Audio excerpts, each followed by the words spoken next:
Notable Dentures proudly presents living legend and elite level trainer, Ronnie Shields.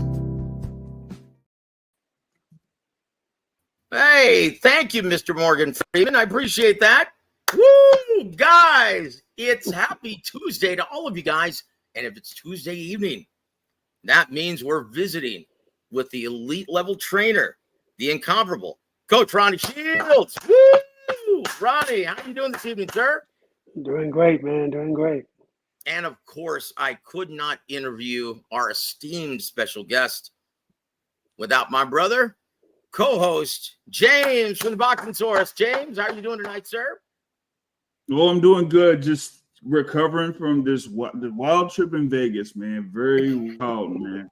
Oh my God. Yeah, and unfortunately, I heard that several things were out of your control. That's a great way to put it.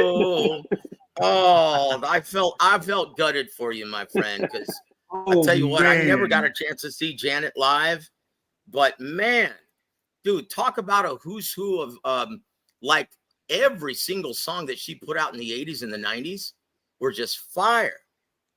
Like Rhythm Nation, Control, those are two all-time great R&B albums, brother. Yep. Oh, that's a damn shame. But hey, man, maybe sometime soon in the future. Anyway, as consolation, you got to hang out with Ronnie and Vito Mielnicki Sr. That's a bonus. That's always a plus. Oh man, that was great.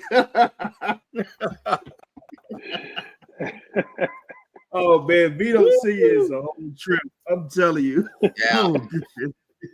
Can you think of anyone else besides maybe Teddy Atlas that is the epitome of New Jersey through and through? Oh my goodness. You just nailed it. You nailed it. You nailed it. He is definitely New Jersey. Oh my goodness. I think, if I didn't know any better, I'd say he was one of the cast members on The Sopranos. Man. But I tell you what, congratulations, Coach Ronnie. Your man came through. I think he floored him twice, once in the fourth, once in the seventh. And he gets the unanimous. Did he get the unanimous decision, right? Yes. Very good against the tough Ronald Cruz. What would be your assessment of Vito's performance that started out the Amazon Prime telecast? Yeah, I mean, I thought he did great. We still got some things to work on, but like he fought a really tough opponent. And when he put him down the first time, I just told him, just take your time, don't rush, because this kid, he's really good. And I've been seeing Ronald Cruz for a long time and been studying him a lot because he was going to fight Vito. So I know he's tough, and he put him down again. And I said, wow, what's keeping this guy up? But the guy, he kept coming. He kept wanting to fight. So, I mean, but it's good experience for a young kid, like Vito. And, he handled himself well. Very, very good. I tell you what, we were impressed. And tell you what a great night of boxing. I was very impressed with your former fighter as well, Amantas Stanionis, who defended his WBA. Was it a interim title or regular title? What is that? He's the regular, I believe. Okay, the regular WBA welterweight champion. And I told you guys, Gabriel Maestre was going to bring it. I told you guys that was a fun fight to start out the pay-per-view portion of the broadcast. Ronnie, did you see it the way the judges saw it at ringside? That it was a wide UD for Amantas Stanionis? Well, you know what? Some rounds was close, but I did. I think Amantas won. I think he won pretty good on the scorecards. It was a tough fight, but I thought he won the majority of the rounds. Yeah, you know what? That was one of those fights that was close and competitive every single round.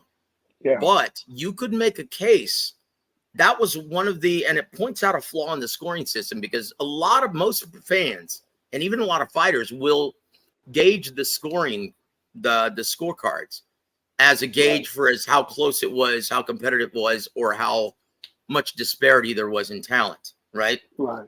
But that's a fight. Well, it was very close and competitive, but you could actually make a case for a Montes Staniones actually pitching a shutout. Yeah, 12 rounds to nothing. Because of the way fights are scored, right? So I didn't see any problem with the judges' scorecards either. It was a lot like your former fighter, Edwin La Bomba Rodriguez versus Will Rosinski back in the day. Yes. In which he was on Showbox, and Will Rosinski, his team was up in arms because all three judges at ringside scored it identically, 10-0. Right. Even though every round was very close and competitive. Absolutely. It did away sometimes. Yep. That's one, once again, guys, that's just the way you score prize fights. James, what were your thoughts from ringside? And did you expect the Venezuelan badass to bring it? Oh, I mean, I did. The thing there for that particular fight, I was impressed with the thing with Stanionis. Kind of like assessed the fight on Sunday.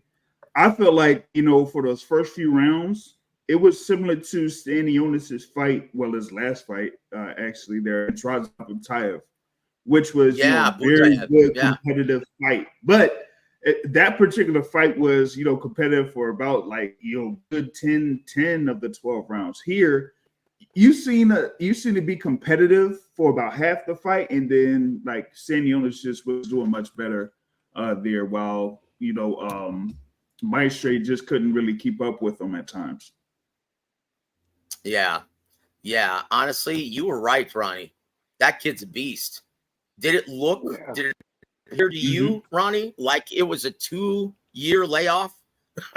No, not at all. Not at all. And that's the good thing about this kid, man. He always in the gym, man. He trains really hard, and he's he loves boxing, he loves training. And you can't say that about a lot of fighters. But this kid, he loves to be in the gym.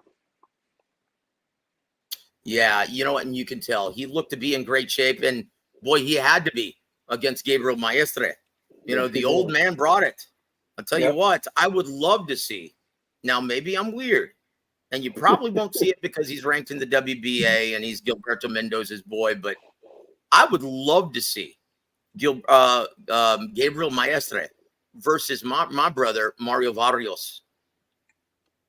Who wins that fight in your mind? Who wins that fight in your mind, Ronnie?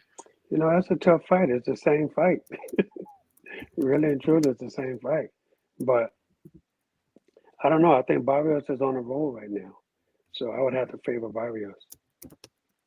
No, yeah. You know what? And your thoughts, a lot of people are criticizing him for not really putting his foot on the gas and trying to get a really tough, hard-nosed guy like Maidana out of there. But his eye was busted up. Did you see any folly in his performance? Well, he basically fights the same all the time. So, that's just who he is, He likes to just bring it, man. He likes to bang, and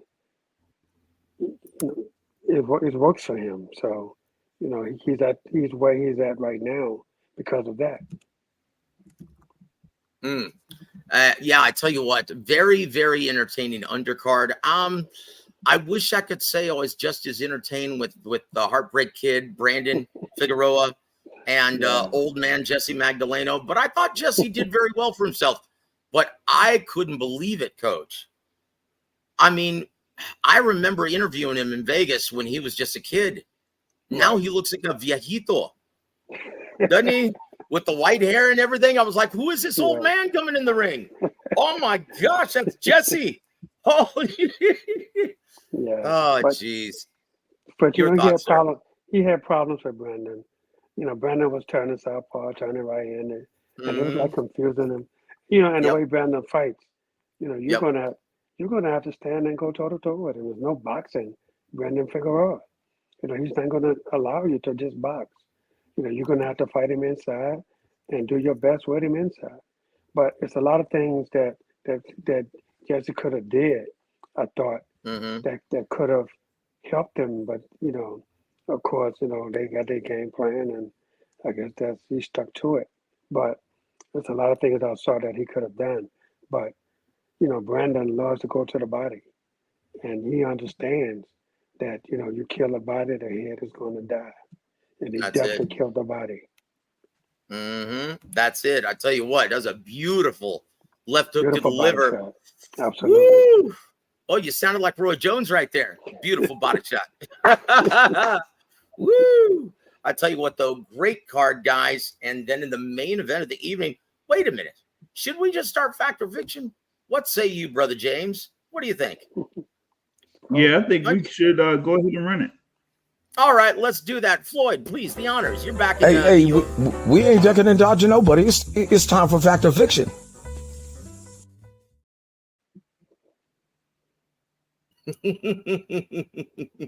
Thank you, Floyd. I appreciate it. So here we go. Number one, James. All right, here we go. Here we go with number one. Trainer Robert Garcia is correct when stating Canelo Alvarez carried Jaime Munguia in the back half of their fight this past Saturday. Fact or fiction? I think it's a fact. It's a fact. Really? Oh, without a doubt. Without a doubt.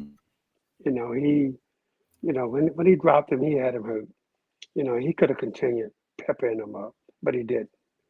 You know, I think he laid off the gas on him, and he just wanted an entertaining fight for the fans, and he gave them that.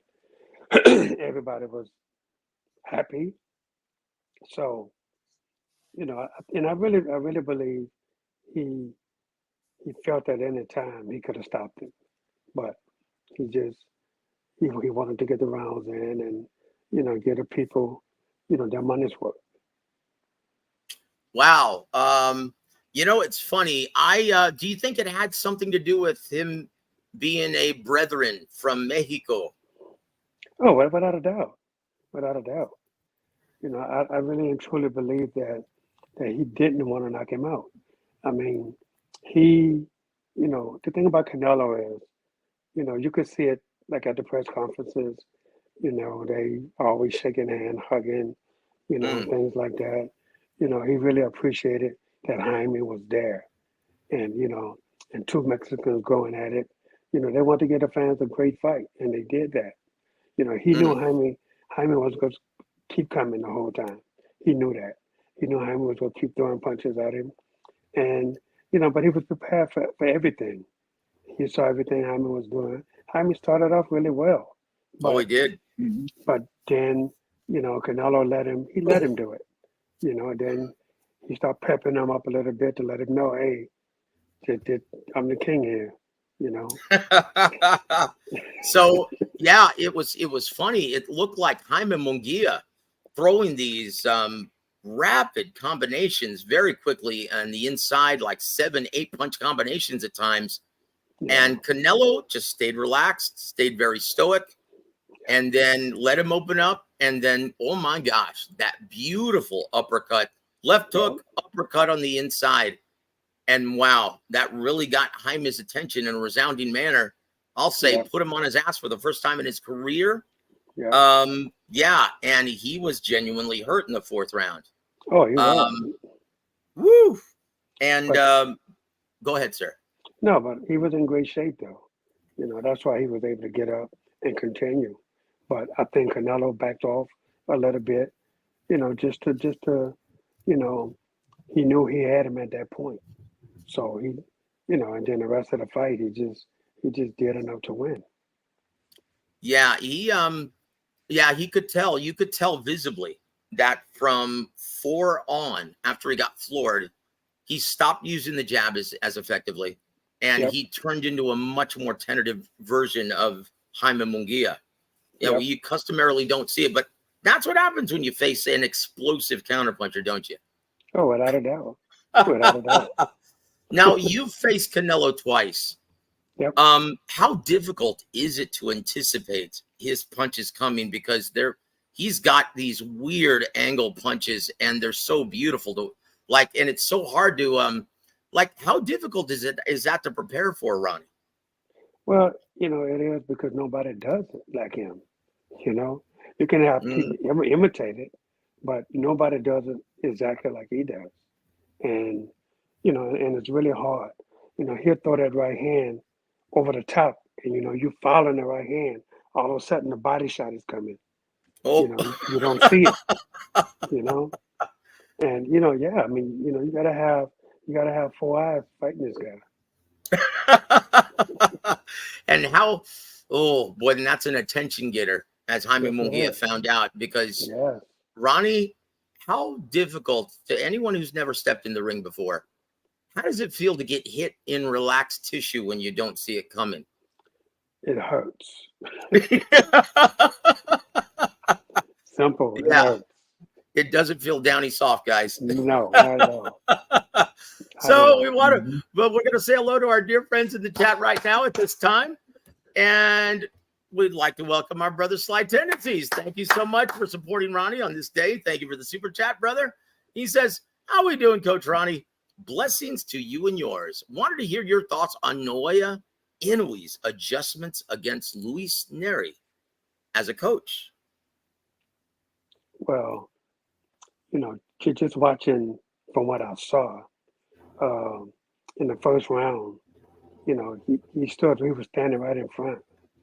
He was standing right in front of Neri, and he got caught with that left hand, and he didn't even see it, but you could see he was in great shape. That's why he took the 8 count, got up, and he was really nice and calm coming back. But Neri never got another shot like he had in the first round, and he took everything away from him. And then it just started peppering him up, throwing combinations left and right, man. And Neri just couldn't take it. That's why he's on my pound for pound list. He's number 2 on my pound for pound list. And this is why, because, anyways, he's such a, he's a calm guy, but man, when he gets you hurt, he's coming. He's explosive. And never found that out. Oof. Well, I tell you what, in a resounding way. Jeez, I felt bad. That eventual knockout was vicious, Ronnie. I felt bad for little Louis. Jeez, well, that was brutal. James, did you get a chance to see that fight? Well, man, all right, let me see if I can. Ooh, that night, what was it, Sunday night? Ooh, I tried to stay up to watch it live, and I just couldn't make it. So I seen it a few hours after, and yeah, it was mainly in a way, he just made the mistake in the first round, got too close, was in close quarters, so he just said, I'll just fight you from a distance. I got the the better speed and the better powers, and he just controlled the distance there against the southpaw Neri, and pretty much dominated from that point forward. And then you had that line from Joe Tessitore here in this 6th round. He says, "Hey, what do you see as a potential finisher, Tim?" And then you see the right hand, bam. Yep. Oh boy. There you go. Speaking of, thanks for bringing up Joe Tessitore, because I tell you what, I love Joe. He's the consummate professional. He's a great guy, and he truly is passionate about our beloved boxing. But I feel bad for him, because these are big events that he's actually calling the action. Right. And where certain MCs and certain names, certain voices are synonymous with big time events, right? Al Michaels, he's synonymous with big time sports. Howard Cosell in the past. Jim Lampley in boxing, he is big time boxing. Joe Tessitore will always remind me of Friday Night Fights, 2nd tier boxing for some reason. Is that just me, Ronnie, or do you feel the same way? I feel the same way. Yeah, I feel really bad because Joe's a pro. Yeah, but I think voice your opinion, sir. with Tessitore, To me, I mean, he's boxing, but you also hear him on college football and that type of stuff. So it kind of like goes into, I guess, what was it, Charles Barkley, when he had that joke about ESPN, that's like saying, you ain't gonna be having me calling all of these shows and not pay me. Be on ESPN, ESPN2, ESPNU. ESPN the Ocho. Yeah, he said, well, I'll be on ESPN Deportes. He said, muy bien, gracias. I was like, oh my God. Yeah, you better not criticize San Antonio women there. Chingao. No. No, man, let me tell you this. That's just terrible, man. It's because they eating all those donuts. They're those flat, round donuts that taste like cinnamon. What do they call those? What do they call those? Churros? What do they call churros? Churros. Maybe double crispy churros. So thank you, Sly. We appreciate you being here and supporting the coach, brother. And great question, man. Hey, you're a former fighter, brother. Montequilla. Adam Lopez is here. Oh, man. Good of you to join us, brother. Thank you for supporting the coach. Hanging out with Big Vito. Boy, he's insane. I think that's putting it mildly, actually. He is a character, but he's crazy like a fox, let me tell you. And he also says, yeah, I had to live with it for 4 months. Wow. Brother, enough said. Here to there. Thank you for joining us, sir, from across the pond. Cheers, coach and gents. Cheers to you, my friend. Thank you for joining us, sir. Adam Hurley, you would be a talented referee if you had better eyesight. Who's that directed towards? Me? Yeah, my eyesight sucks, dude. So does my hearing. I'm a musician, lifelong. So there it is. Ghost 123. Thank you for supporting the coach on this day. Ghost 123 says, Ronnie, you still training old man Arizlandi? No. Is he still with Ismael Salas? Yes. Very good. Oh, you know what? I thought your gym was tiny. Your new gym was tiny. But Ismael Salas? That's like a shoebox. And it's got all those fighters crammed in there. Yeah. You went to Ismael Salas' gym, didn't you, James, when you were in Vegas? Oh, nah, I didn't go by his gym out there. Nah. Well, if you ever go by there next time you're in Vegas, yeah, it's shocking how tiny it is. And everyone, it's like packed to the rafters. And I'm like, how does anyone work out here, man? Yeah, it's like sardines in there. It's tiny. But most world-class gyms are very meager, aren't they, Ronnie? Oh, yeah. Without a doubt. Because, it's just boxing. It's just strictly a boxing gym. That's what my gym is. And I'm sure his is that also. That's it. You're not going to see the unnecessary crap that you see at Gold's Gym or Champions Fitness, that kind of crap. Oh, and you're not going to see any women in leotards in there either. No. Well, unless you go to, never mind. Never mind. Oh, that's terrible. So sorry, guys. I want to welcome my brother Kamikaze. Thank you for joining us, sir. Salute to you, my friend, and thank you for supporting the coach on this day. We really appreciate it. And I think, now Sly says, this is a comment of the night so far. Canelo said he didn't want to fight Mexicans. He didn't say anything about carrying one. Oh, geez. With that said, staying on the Canelo beat, number 2, Big James. Here we go. Number 2.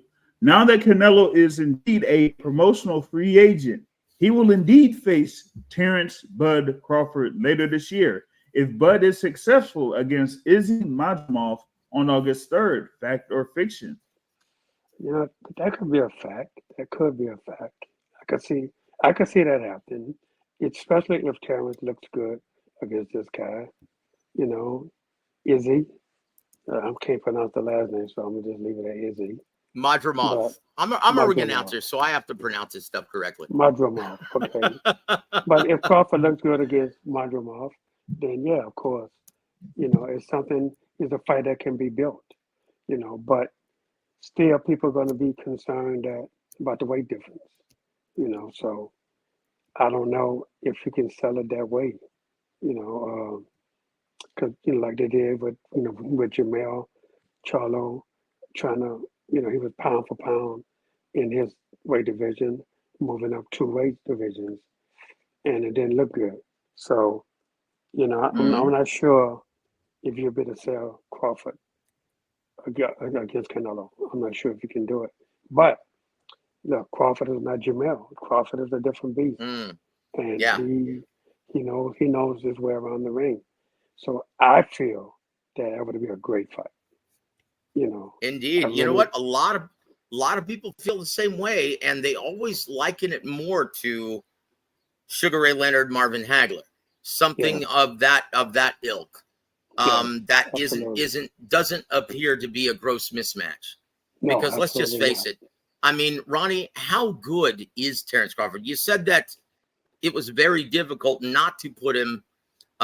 It was very difficult to justify putting Noya Inoue, even though he's an all-time great already, right? Yep, You could plop him in any era and he would do just fine. But you yes. said it was impossible to justify making him the number one pound for pound. So As how long good is Terence Crawford, Ronnie? he's really that good. I mean, this guy, Mm, he's just, offense, defense, he has it all, man. He's so smart. You know, he picks guys apart. You know, he just knows everything about you. And you can see he does a lot of studying is, outside of the ring. You know, like, a lot of guys don't even watch film, but I'm sure he does because he knows everything about his opponents. He knows exactly what they're going to do, and he knows what to do against everything that they do, you know. And plus, he can fight right handed, can fight left handed, and he's not the biggest puncher in the world, but he punches hard enough to make you respect oh, he only has knockouts in his welterweight. And so, yeah, it's timing, it's intelligence. He sets it him. up Yep, perfectly, and he's got enough torque to where, yeah, he yep, can put you on your ass for good. absolutely. That is a special, special fighter, guys. Yes, he And is. you stated last week, because we asked you last week, how do you actually set up camp and prepare for someone like Terence Crawford? And you said, well, you've got to fly in southpaws and orthodox fighters, Yes, and then you've got to fight. You've got to find guys who can fight at multiple ranges yep, because you have to prepare for everything, mid to long everything. range, moving laterally in the pocket, Yep. countering effectively. That is a nightmare strategically, stylistically, Ronnie. Oh man, that's it's hard to try to prepare somebody for a guy like Bud Crawford, man. It's tough, Just ask and Derek James.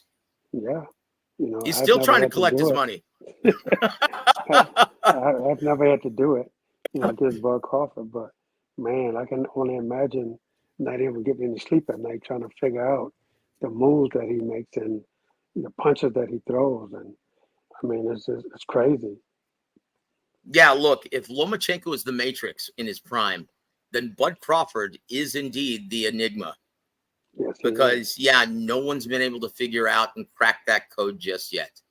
Wow. Exactly. And I don't see it happening anytime soon, but we may if we get Canelo, and there's a very good possibility that we may, Ronnie. And here's why. Because if you look at the rankings at 168 pounds, with Benavidez Mm-hmm. and possibly David Morrell Jr. moving up to 75, Well, they who both do you are. Look in have? the next fight. You've got Christian Yep. Mbili, 26-0. You've got Yes. Caleb Plant. No one wants to see a rematch. No. Jaime Munguia just took care of business. No. You've got Bazinian, Pacheco, Shishkin, Iglesias, Berlanga. Guys, that's a lot of talent, but that's not chock full of attractions. No. So if you're expecting $35 million at the very least, guaranteed, you're going to have to come up with a matchup that sells. So Yep. other than moving up to 178, what are his options realistically for Canelo at this time, Ronnie? Yeah, I mean, he can't fight before again right now because before, he's fighting another fight now since my guy got hurt, and so he's fighting somebody else. But right after that fight, he want to unify, so he's going to Mm. unify after that. So it's really nobody else left, you know. And Terrence Bud Crawford sounds like the right guy.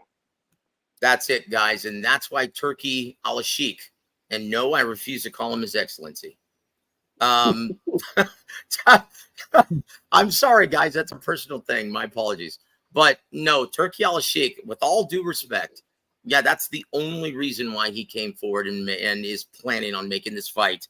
Guys, don't be shocked if it happens in December or January in Saudi Arabia. But yeah, because Canelo, he's run out of options. If he doesn't fight Benavidez, which guys, I hate to say this, it probably doesn't look like his. Because Ronnie, do you think Benavidez is going to move back down to 68 once he moves up to 75 in June? I only think he will move back down, unless he fight Canelo. I mean, that would be the only reason. I don't see no other reason why, because there's really nobody there. Just like my guy, David Morrell, he's moving up to light heavyweight also in his next fight. And I'm not sure he's going to go back down. Yeah, because, well, let's just face it. Outside of Canelo, where's the money? Oh, absolutely. Yeah. The money's at 175. And there it is. There it is. So, you know what? While we're on the top of the 175, let's move to number 9, Big James. So we've got 10 and 11 coming up, care of James. So here's number 9, sir. All right, here we go with number 9.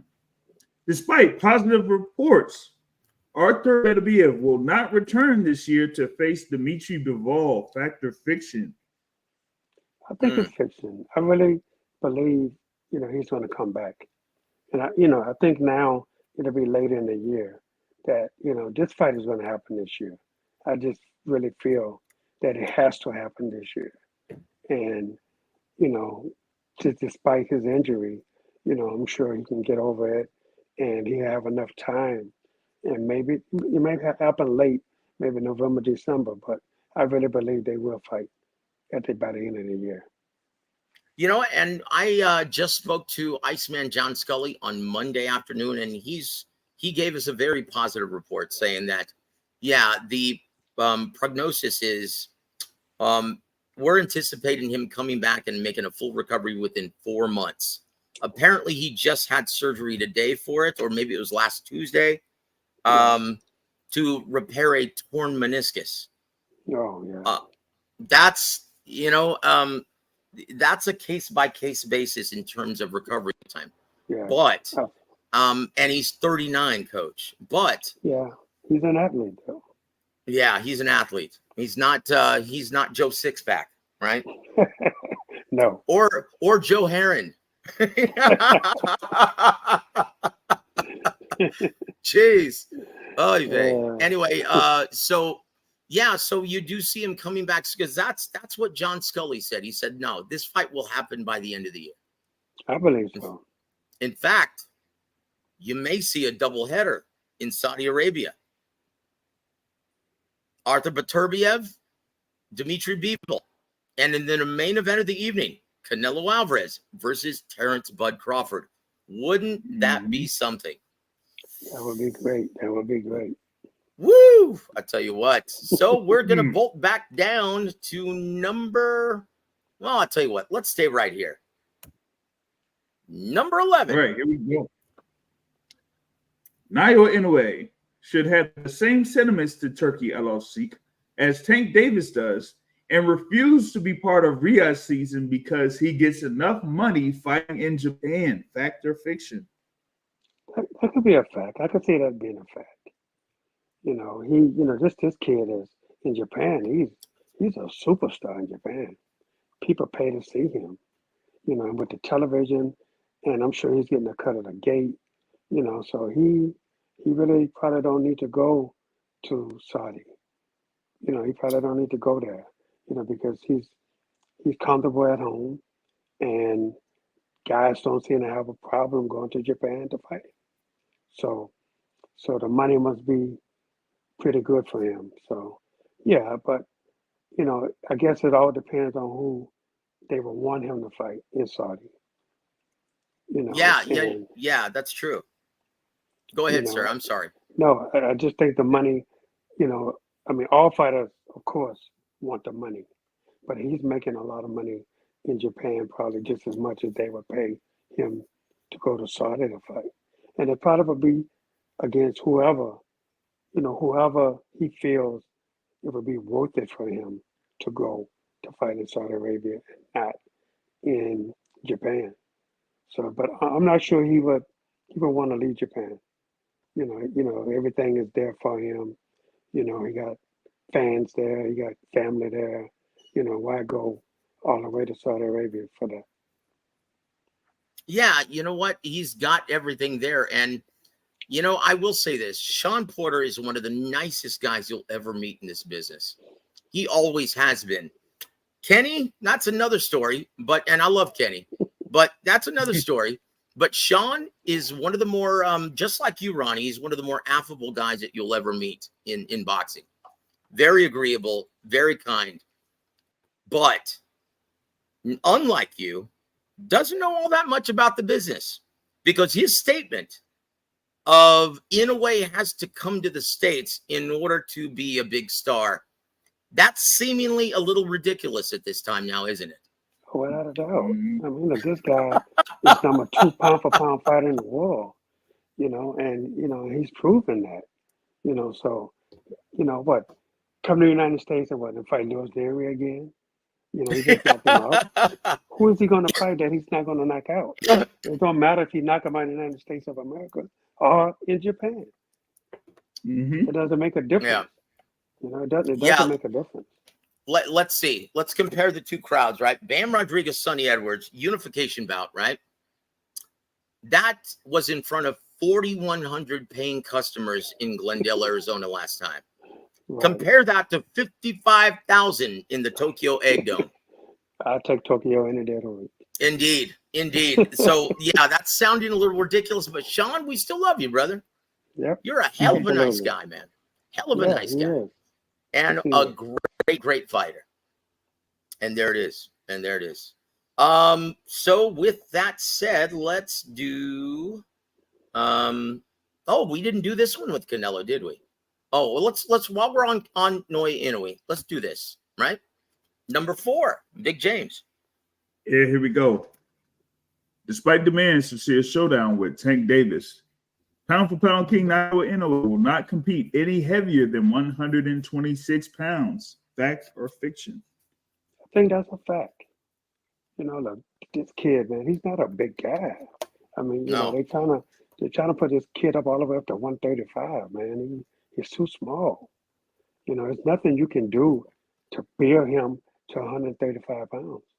That's going to make him slow, number one. Number two, he's fighting heavy. He would have to fight light. And then that's going to be too small for a guy like Tank. Tank just go overwhelm this kid. It doesn't make sense.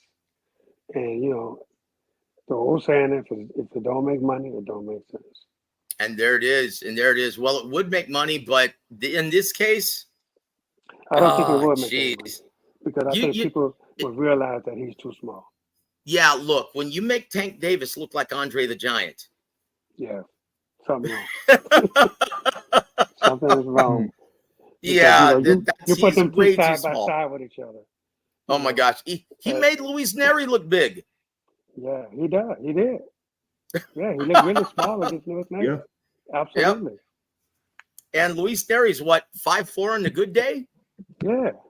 And Tank is only like an inch taller than him. Yep. That's it, guys. So once again, if you're holding out hope that fight will happen eventually, guys, just give it up. You have a better chance of seeing the Tooth Fairy tomorrow. So, I tell you what, let's go back to number 3. Let's revisit this, Coach.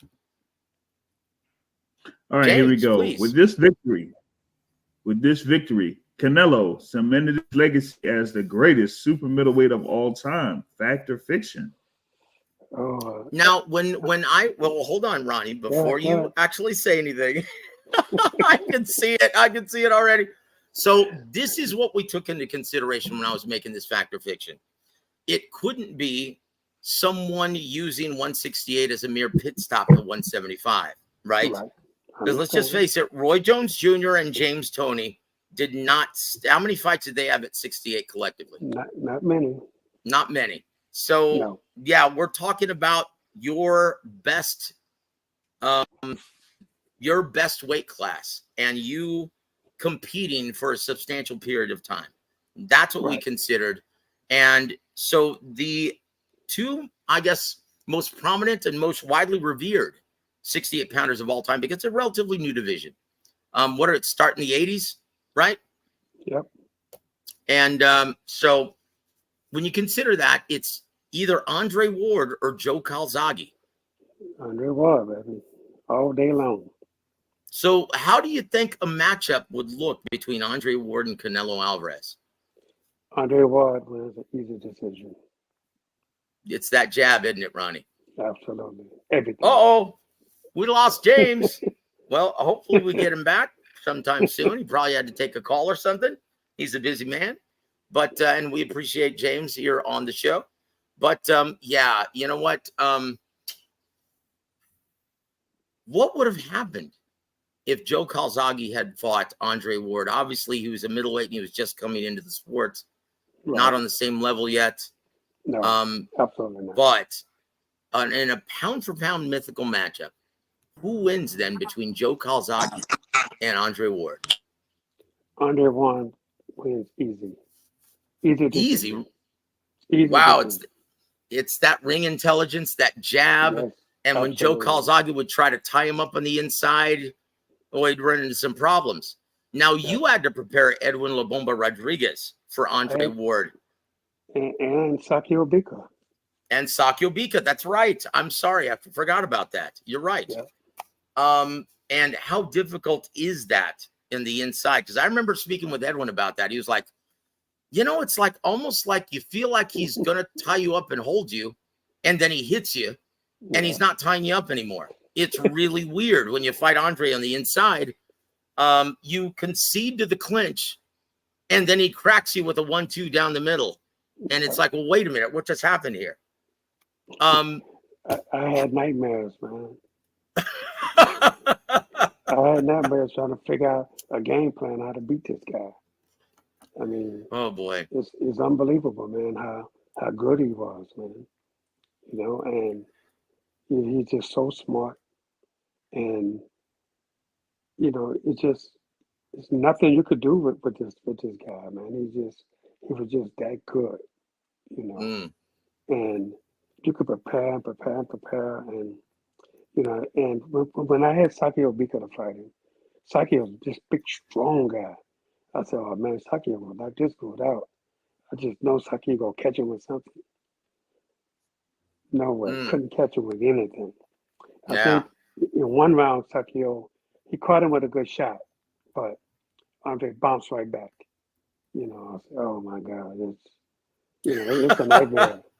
It's a nightmare because the guy is trying so hard to beat this guy, and I see that. You know, I see that, and you know, you can't curse them out and say you're not doing this or you're not doing that, and when they're doing everything, you know. So you just have to live through round after round after round, and knowing you're losing round after round after round is one of the hardest things to, you know, that a trainer has to go through. Is when you know your guy's doing everything you want him to do, but nothing is working. Yeah, how do you keep your man encouraged in the corner when something like that is it's just not going right? Yeah, you got to mask it. You know, you just got to, you know, just keep pushing your guy as best you know how to push him, and you know, you got to make up something to make it okay. You did better that round, or you know. And he's looking at you like, hell no, I didn't do better there. You know, it's just something you just have to just push through. Just keep, you know, just tell them, keep trying your best, man, because there's no answer for it. Yeah. I tell you what, so Ronnie's pick as the greatest super middleweight fighter up to this point is Andre Ward, winner of the Super Six. And yeah, that's saying something because Carl Froch was terrorizing 68. Yes, he had a little trouble with a couple fighters, but in that tournament, he looked tremendous. Yeah. And then all of a sudden he gets to the finals and he looks like an amateur. Andre, with that jab alone, won the fight. Yep, absolutely. It was. I'd like to say it was shocking, but no. Was anyone surprised that happened? No, not at all. Not at all. And there it is, guys. So we've got a three-way split. Coach Gogi says Canelo, with his inside work and his explosive power, beats both Andre and Joe Calzaghe. Iceman John Scully says Joe Calzaghe would overwhelm them with volume, angles, and ring IQ.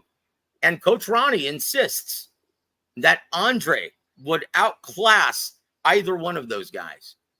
No, even in Vegas. Even in Vegas. Even in Wales. Even in Wales. And there it even is. in Mexico.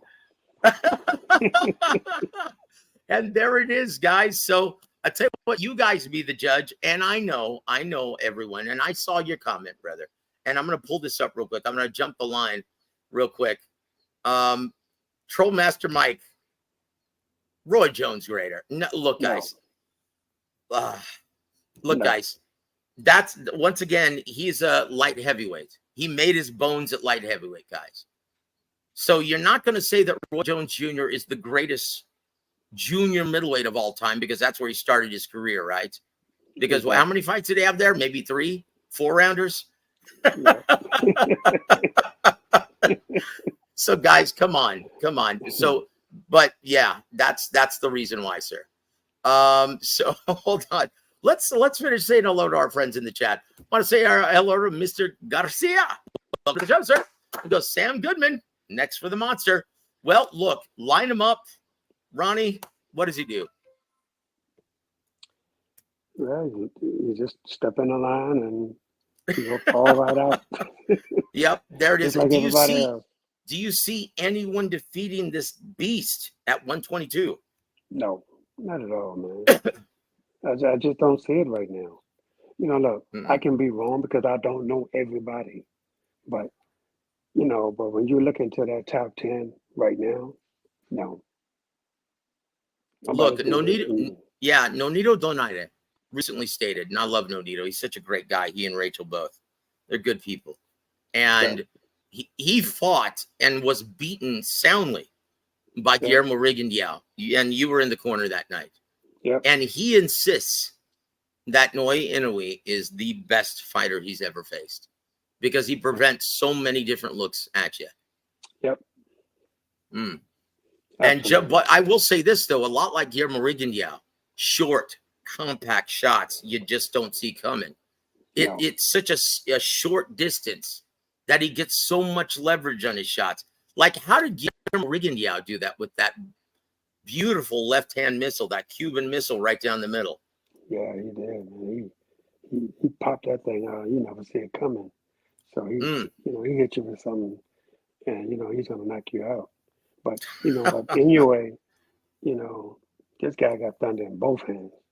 You know, and he's just so smart though. You know, but he proves he's human by running into that left hand that he never saw coming. You know, and it happens. But just like the good fighter he is, he got up and he dominated. You know. Do you think the initial round, Ronnie, the knockdown, do you think he was just a little too overconfident to start the fight? Because most guys at his level and the level that he fights at, the world-class elite level, most people use that first round as a feeling out round to get their eyes adjusted to the timing, movement, speed, all of that. And it didn't appear that he did that, did it? No, absolutely. I just think he came out too relaxed. You know, he came out too relaxed. And, you know, and Louis Neri he ran him into that left hand. You know, he never saw it. He never saw the left hand coming. And I think he was more shocked than hurt. And, you know, just looking at him, he did a smart thing. He took the 8 count. He didn't jump up. You know, like most guys, they get hit, they get dropped, and they jump up right away. That's the wrong thing to do. And, you know, you have to take the 8 count anyway. So get in, you know, just relax. Try to relax yourself. Get up at the count of 8, you good. He felt like he was good, so he didn't stumble or anything. So he was in great shape. He took that Mm-hmm. punch, and then he came back and he never got touched with it again. Wow. And that is always the sign of a good fighter, because Edwin said that about Andre Ward. He said he landed a good right hand once, and then he never landed that same shot again. And Andre never fell for the trap that he set for him ever again. Yep. Absolutely. That's what a great fighter does, guys. Exactly. Oh, boy. Oh, and Sly's talking about my criticism of Joe Tessitore. Oh, Tim Bradley blows. Ronnie would second that sentiment. Oh, we want to welcome Teach to the show. Says, I don't want Bud and Canelo. Give me Bud and Boots. Ronnie, why is that fight not happening? Well, I think, Bud at the point now in his career where, you don't have to prove anything. And he doesn't. He don't have to prove anything. He's at the money at the point in his life now where he's trying to make the most money he can, and the end is coming. I don't think he's going to fight maybe 2 to 3 more years. That's just my opinion. And I think he's going to get out and and then live his life. But if he had something to prove, he would definitely go back down and fight Boots. And I think that would be a hell of a fight. But Bud he's through proving things. What else does this guy got to prove? And everybody, so many people picked him, didn't pick him against Errol Spence. Look what he did to him. He destroyed him. Dissected him. Yeah. So he, and I think Bud is at the point in his career where, a few more fights and he's going to say, hey, adios, amigo. And there it is, right off to the sunset like the Cowboys do. And I tell you what, Mel Mojoverse, welcome to the show, sir. He says, people are sleeping on Madrimov. The dude can scrap. He's a very big fighter with a deep amateur pedigree. But, Ronnie? Yeah, but I mean, Crawford is too. Crawford got a deep pedigree also. And I don't think Crawford, and I know Crawford is not underestimating this guy. The guy don't have a lot of fights as a pro, but he got millions of fights as an amateur. So that put him right there, And Bud is not, this guy's going to be much bigger than Bud. This guy's made for 54. Bud is just coming up to that. So, but trust me, man, it's going to be a good fight. But I just don't see nobody beating Bud right now. Yeah, one of the things that made Bud Crawford great, and all young fighters should pay attention to this, right? Because Bruce Trampler told me this. How a lot of fighters let's just not picking on David Benavidez, but let's pick on him for right now. He's criticizing Canelo Alvarez, right? Right. For avoiding him seemingly. Right. Viewing him saying, oh, he doesn't bring enough to the table. But he's doing the same exact damn thing to Dave Morrell Jr. Okay? Everyone now wants to be businessmen. Terence Crawford, Bruce said it was a joy to actually be a matchmaker for this guy because he never, a lot like Miguel Cotto when he was bringing him up, he said Cotto and Terence Crawford never turned down any assignment. Right.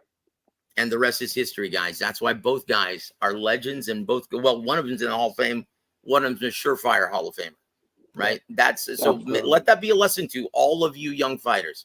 Terracotta Pie, welcome to the show, sir. Yeah, it's been a long time since we've seen anyone like Bud Crawford. That guy is special. Yes, indeed. Ham Rothstein, welcome to the show, sir. Mine Roth didn't look much bigger than Canelo, but the guy's got some tree trunk legs. That's so, Coach Ronnie, that's where the power comes from. It doesn't it? Absolutely. And there it is. Kamikaze says, does Canelo versus Crawford do 2 million pay-per-view buys, Coach Ronnie? Both top guys in the respective weight divisions, 2 modern-day greats. And here's the most important part in that equation. Both guys are mainstream attractions at this time. Ronnie, if that fight happens and it's on pay-per-view, even in Saudi, even if it's a pay-per-view during the day, Right. How well does that sell in the States? I think it sounds really good. I mean, I really do. I think it does great. You know, I think it does great all over the world, to tell you the truth. And I think it can surpass $2 million. I mean, 2 million buys, 2 million Mm, pay-per-view buys. I think, and there it is. people, you got boxing people all over the world now. And Saudi has really helped that out a lot. And I really believe that it would do great. I agree as well. I agree as well. Hold on. We got an update, guys, during the show from Big Dan Raphael. Breaking urine sample from Ryan Garcia provided April 19th. That was positive for ostarine, but also showed banned PED 19 norandrosterone. Needed more testing to confirm. That's done per lab report sent to Veda, which I've obtained. It did not confirm. There is no third test failure. Ryan Garcia has been cleared, and that leads us to our next fact or fiction, brother. And it's amazing. Call me the soothsayer, guys, because I put up a fact or fiction here that now what makes me look brilliant. Number 7, Big James. The New York State Athletic Commission's findings after testing Ryan Garcia's B sample will prove to be inconclusive. As a result, the popular fighter will not be suspended and will get to keep his W over Devin Haney. Fact or fiction? That's And a there it fact. is. Yep, there it is. And I'll tell you what. And once again, guys, make no mistake about it. Everyone on this channel, we don't think like fans. We're in this business and we don't have a dog in the hunt. It's everything that is healthy for the sport of boxing. Okay. We're wholeheartedly supporting it. Anything that is bad for the health of the sport, we're wholeheartedly against it. And that's where our bias ends. So, guys, make no mistake about this. We're not celebrating at the demise and the punishment that Devin Haney took on that night. Because let's just face it, that wasn't the level playing field just with the weight alone, was it, Ronnie? No, absolutely No. not. So, guys, once again, but how healthy is it for the sport to have one of its biggest attractions not test positive for this banned substance? Yeah, I mean, I think, I'm glad they do testing. I mean, I really am. Mm-hmm. I'm glad they do the testing because, we should always have a level playing field for both guys. It shouldn't be one over the other, and, I think that having Devin Haney's people made a mistake and didn't put a weight restriction on Ryan Garcia after he came in overweight. That's their fault. That's their fault. Yeah. And they have to take responsibility for that. And I know, you're so confident in your guy that sometimes it doesn't play into your head. Okay, that's okay. We're gonna beat him anyway. And it's good to be confident, but it's business. Business got to come before confidence. And and just let him come in as big as he wanted to come in, because Devin was big too. The thing about it is Devin made weight, so Devin wasn't restricted to how much he can weigh coming back. They should have put it on Ryan anyway, at least 10 pounds, and say, you at the time we had to report, you had to get on the scale, and you can't be no more than 10 pounds over. That's what they should have did, and that would put him at 153 pounds. So, and I'm sure he was way bigger than that. But if you put him at 153, now he can't eat because now you only have a couple hours for your fight. That's right. So, and we've done that plenty of times. It's not the first time that this has happened. We've done that, in a lot of fights. Even I'm talking about 20 years ago, we've done this. So, but you just have to know, you can't underestimate anybody, and Devin, obviously, he worked his butt off and he made his weight, and Ryan, he didn't. So, you just have to do what you have to do. You can't second guess it now. They was confident that David was going to win, and it just didn't happen. And there it is. And there it is. And once again, guys, and I found this out the hard way when I was working with Emmanuel and I was doing press work for all of Emmanuel's fighters. And Jonathan Banks, in his rematch with Seth Mitchell, broke both hands during the fight. And I said, you know what, Jonathan, let me put out a press release stating that, because you know what, it's not going to look good because you didn't do anything. And this is a very valid reason. He goes, nope, not going to do it. Don't do it, Joseph. Don't put out that press release. No excuses. When you sign on that dotted line and agree to this, you take the good with the bad. Absolutely. And just that supports everything that Ronnie is saying, right? If you respect the sport of boxing, right, then no excuses. You can't complain about Ryan coming in overweight and then make excuses post-fight at the same time. It's not a good look. No.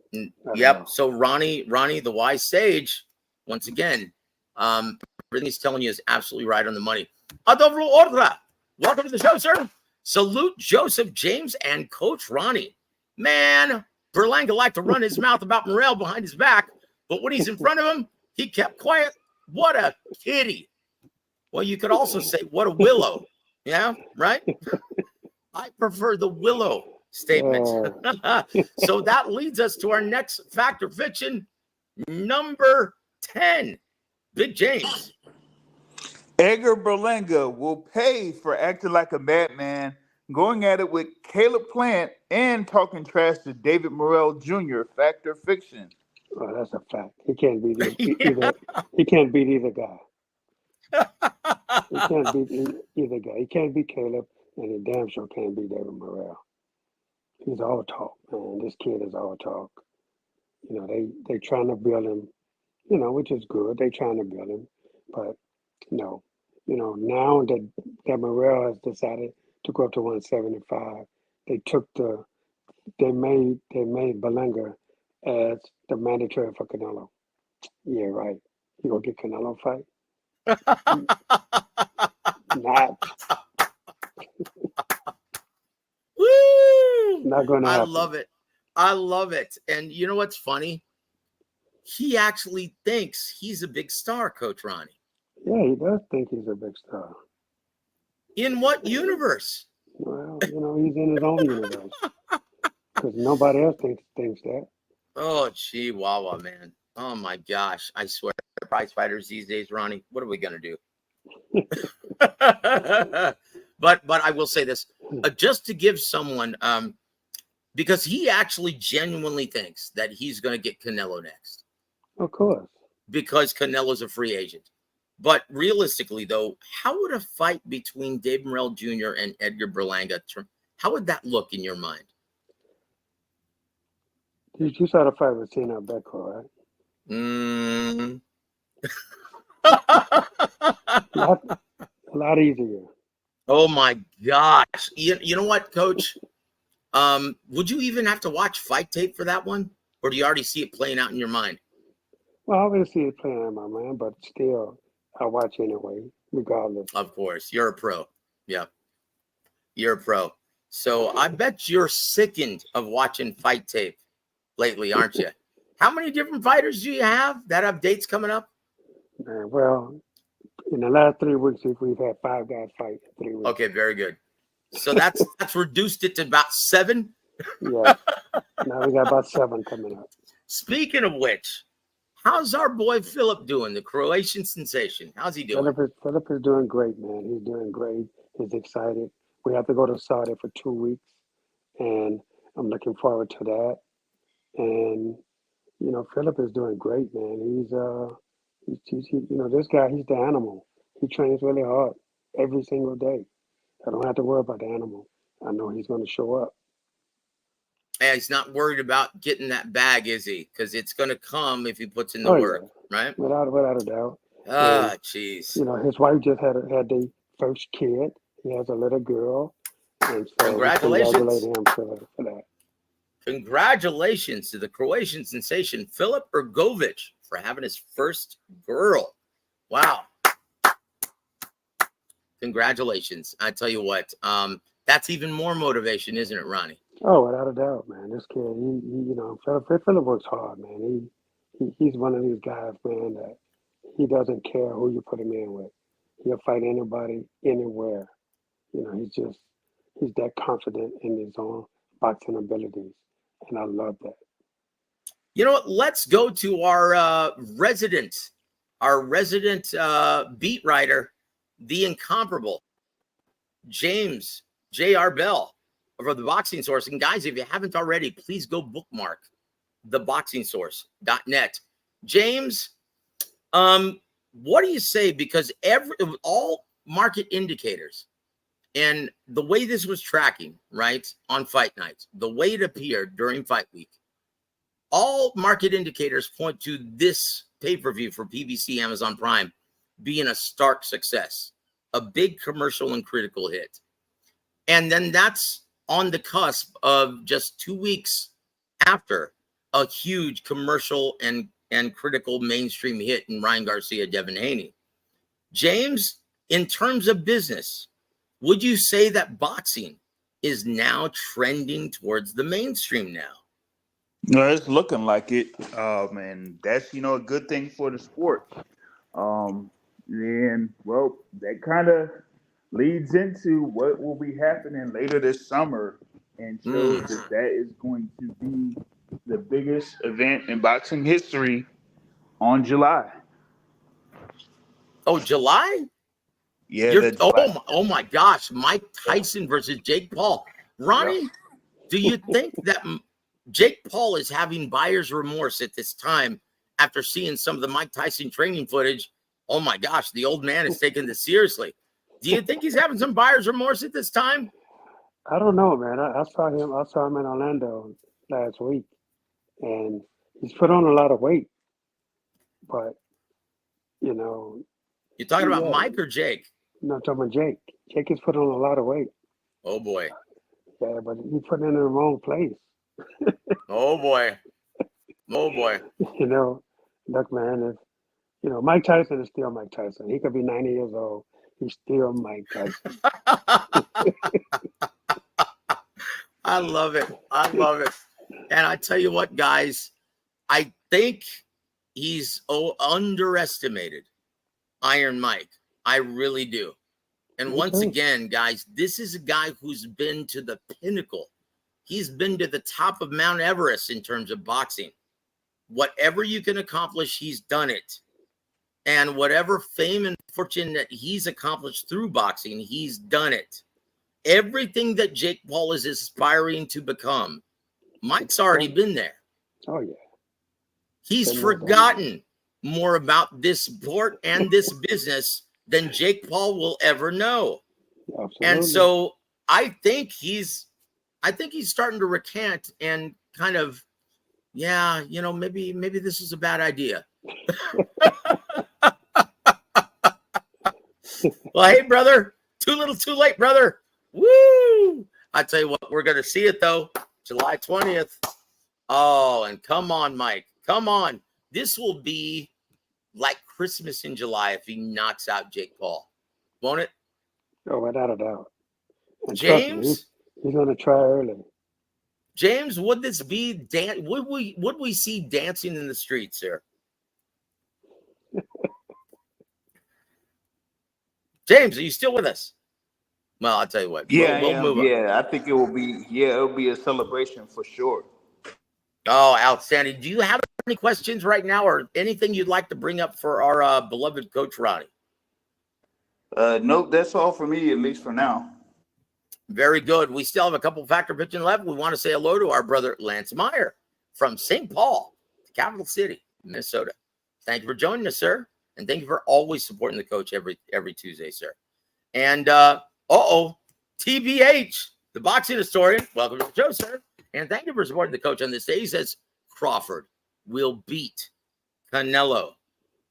Wow. And he also says, adds this for good measure. Yeah, Roy Jones Jr. would have embarrassed Canelo at any weight division.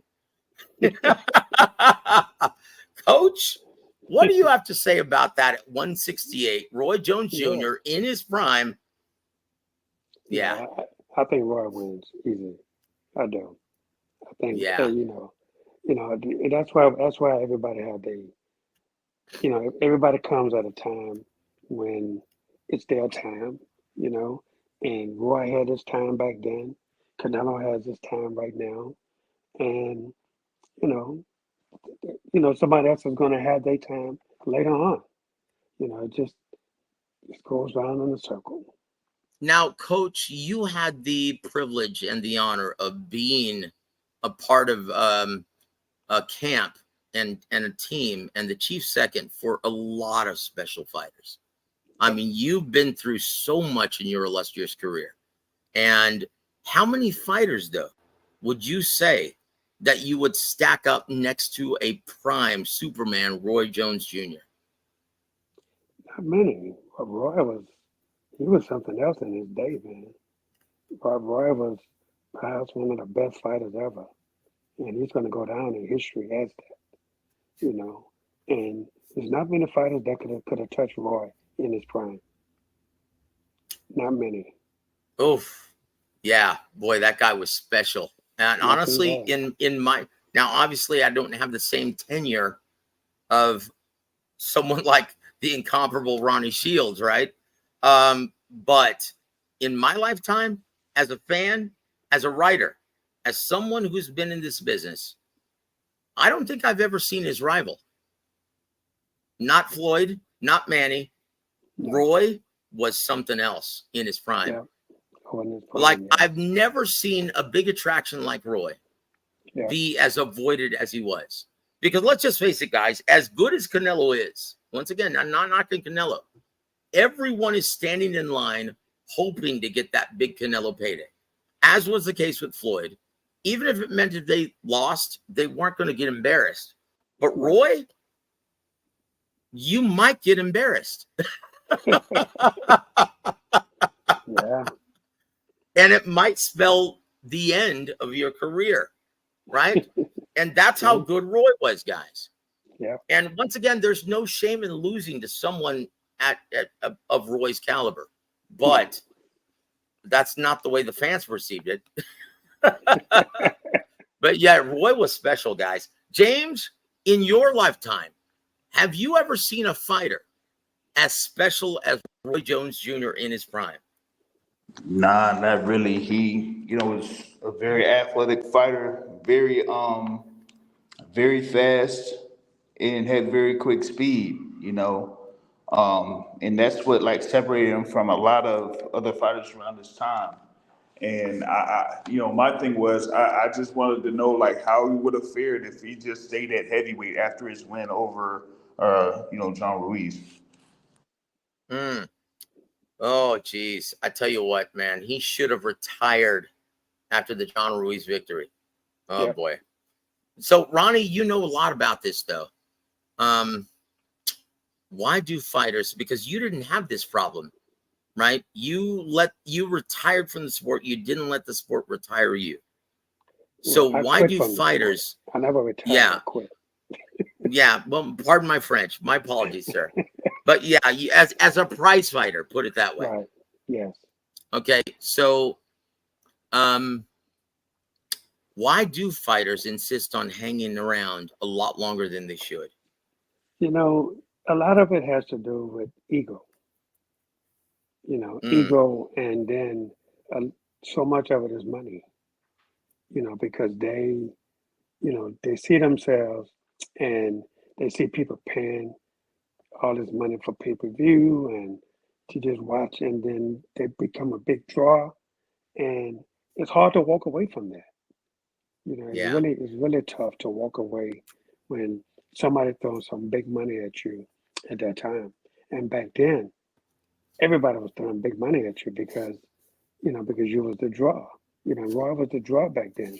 So people just kept throwing money at him. And there's always the next guy that's coming up that people are going to be willing to throw money at you to build your guy. Because hey, you got Roy Jones Jr. on your resume. That means a lot trying to sell you to the public. Mm. And there it is. And there it is. Guys, and once again, I was very humbled when I was just thinking about the idea of how many fighters that you've actually been a part of for the last, 4 decades? Yeah. Gee, 5 decades? Yeah. It's ridiculous. Yeah. Coach Ronnie, guys, I hope you appreciate this. This is special, being able to meet with Coach Ronnie every single Tuesday, because this gentleman is boxing through and through, and he is a future Hall of Famer. Amazing. Absolutely incredible. So thank you, Coach Ronnie, for all of your time, sir. But we've got a couple minutes left. Let's get down to it. We've got a couple more fact or fiction left. Does it even matter at this point? Because honestly, that's a very good ending point. Looks like James just skedaddled. But I think we've got one more. Okay, maybe. I think we've got one more. Here's one more. Well, 2 more. Here's one for fun, right? Number 5. Floyd Mayweather Jr. will indeed participate in an exhibition to take place later this year in Mexico to help pay off his jewelry debt in Dubai. Fact or fiction, sir? That could be a fact. Yeah. Yeah, that could definitely be a fact from what I'm hearing. Oh, I tell you what, guys. And once again, we're thankful, though, that Floyd did pay his debt, and we got to the bottom of this. And yeah, it was indeed a jewelry debt that it just slipped his mind. Boy, that must be nice, right? Listen, Joe. I had forgot about it, but you know what? I did what I had to do.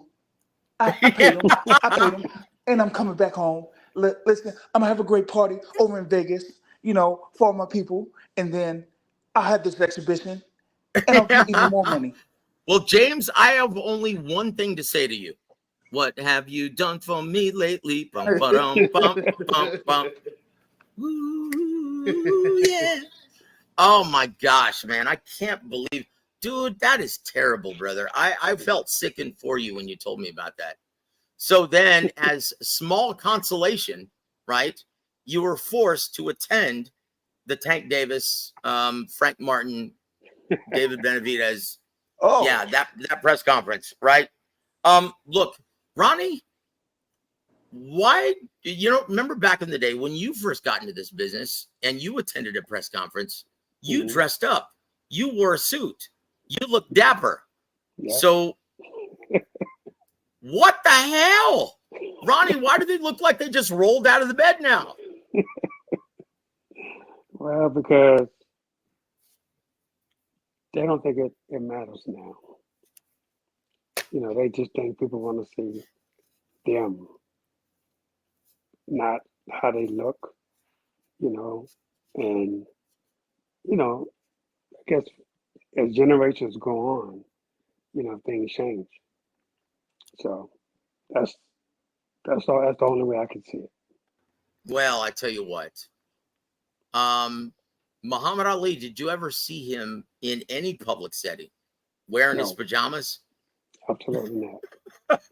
Guys, learn from your history. Learn from your history, guys.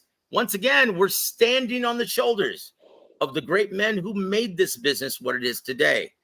Guys like Ronnie, guys, all of the greats back in the day.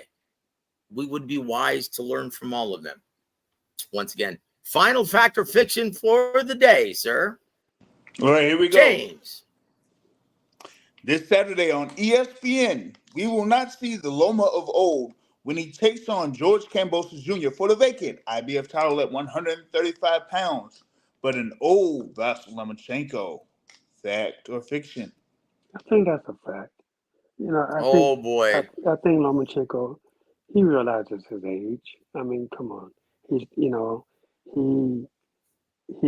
understands that where he's at, and look, he had so many fights though, man, in amateurs, This guy fought a long time in the amateurs, and now it's starting to show as a professional. And professionals fights are different than amateur fights, but he had so many amateur fights. It's crazy. And and Kambosos, look, he's okay, but I still think Lomachenko, he's going to show his age now. You know what, brother? I have a feeling that you're going to be proven correct, Ronnie, this Saturday. Yeah, I mean, look, I think the Haney fight will be viewed historically as his last great stand. Yep. Is that what you were thinking as well? Absolutely. And there it is. So look, so how was the press conference, James? Oh man. What were your takeaways, sir? What were your takeaways besides both fighters looking like they just rolled out of bed? Well, you had a couple things there. In reference to the main event, it looks like Tank Davis really isn't giving Frank Martin much of a chance or anything like that to do something to him for this upcoming fight on June 15th. Now the thing with Tank now, in comparison to the past, is that like he's not taking training or trying to be like having a weight fluctuating, that type of stuff is out the window. Okay, like all those stories about him like ballooning up and all that type of stuff, I think that's out the window. So he's definitely dedicated in the gym these days, and so you're going to see a very, very good or great version of Tank on June 15th. But you're also going to see the same thing out of Frank Martin. I think his athleticism, his dimensions are going to be something that Tank is going to have some issues dealing with there, despite what he said during the press conference. So I'm definitely looking forward to that fight. And then the Benavidez Gavazic. I know that you have some comments about what could happen in that fight. Yeah, I'm picking the upset, guys. Yeah. I think Gavazic is gonna be at a completely different level than what Benavidez has seen over the course of his pro career. The only time I kind of like seen that was those first 6 rounds or so against Caleb Plant. He was able to make the adjustments there, but Gavazic is different. Like he has those skills, but he also has power behind his punch. And so we're going to consult then the wise sage, Mr. Ronnie Shields. Ronnie, what are your initial thoughts on these two very intriguing matchups? Tank Davis, Frank Martin, and David Benavidez, Alexander Gavazic. Well, I'm not familiar with Alexander Gavazic as much. I just seen a little bit of him, so I can't really say much about him. But but I know he's a good fighter. And Benavidez sometimes you can in the sport, you think you're better than you are, even moving up to the next weight class. And he's confident as always, but you got to be careful, man, sometimes with who you choose. And from what I see, this is going to be a very intriguing matchup, though. But as far as Tank and Frank Martin, this is going to be a hell of a fight. Yep. Because I know they sparred together, and I know Tank said that he caught a left hand from Frank Martin that made him notice that Frank was there. And he did that with 16-ounce gloves on. So imagine with 10s what's going to happen. So he's definitely going to be on the lookout for that. And I think it's going to be a better fight than a lot of people think it's going to be. I think I'm hearing people say, Tank is going to run over him. I don't think so. I really don't think so. I think, I think Frank Martin, man, just watching this kid for the last few fights, this guy can really go. He can fight. And he has the right style to beat a guy like Tank Davis.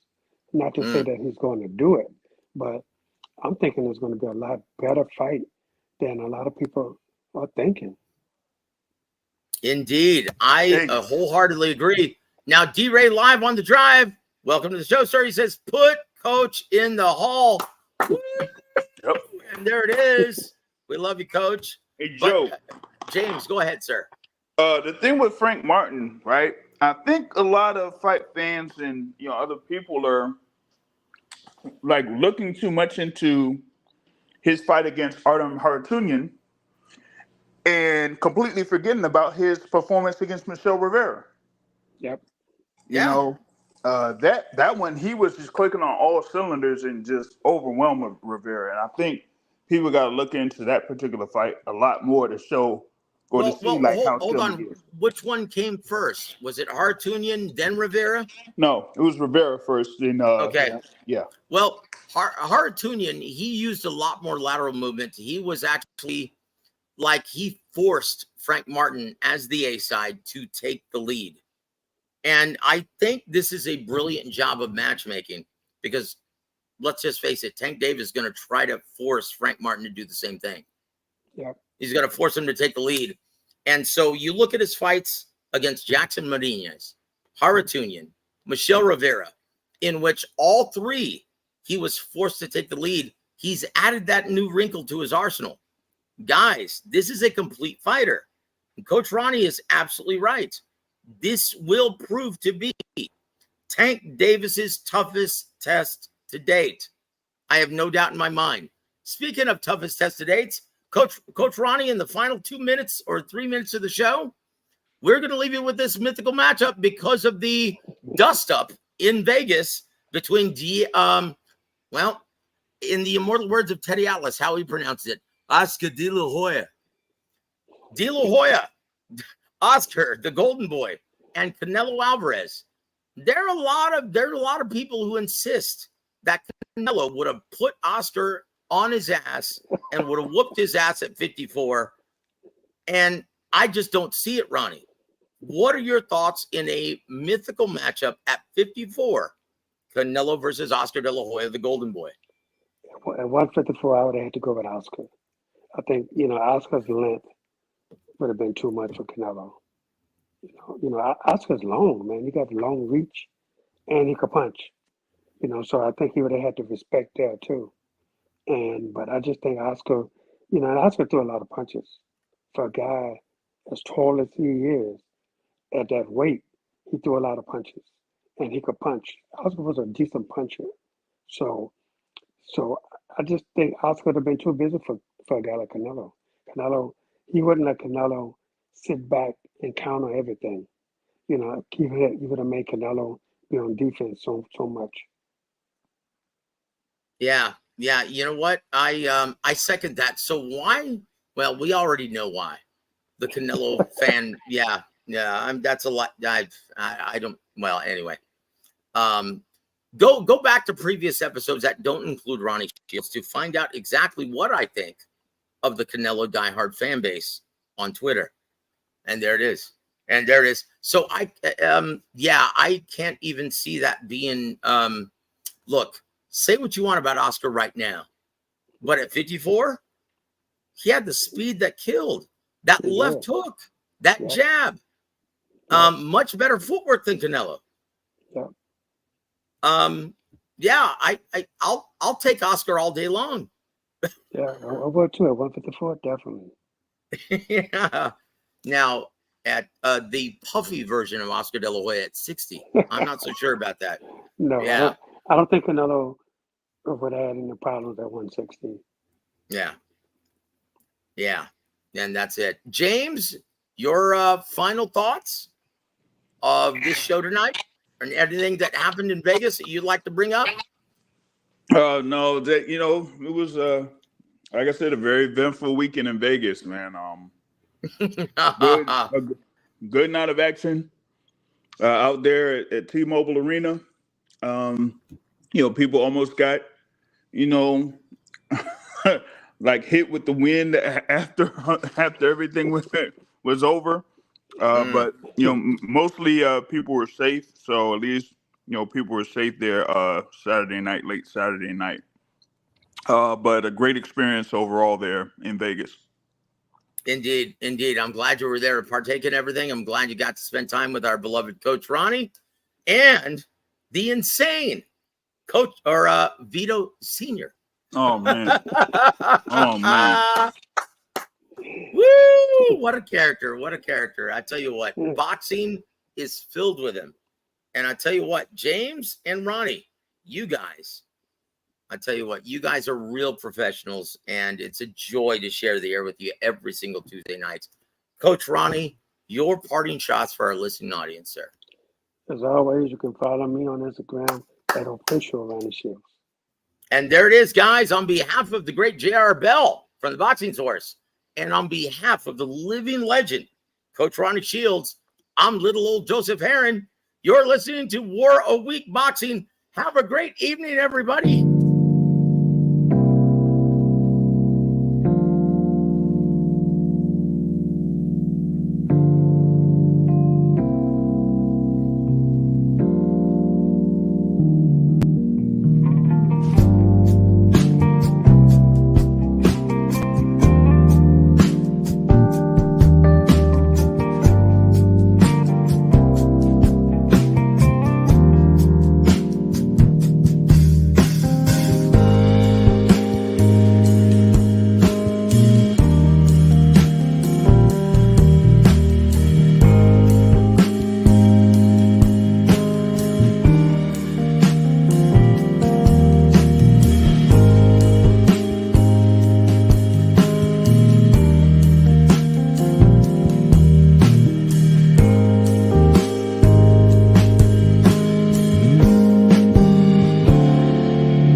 Ventures proudly presents living legend and elite level trainer Ronnie Shields.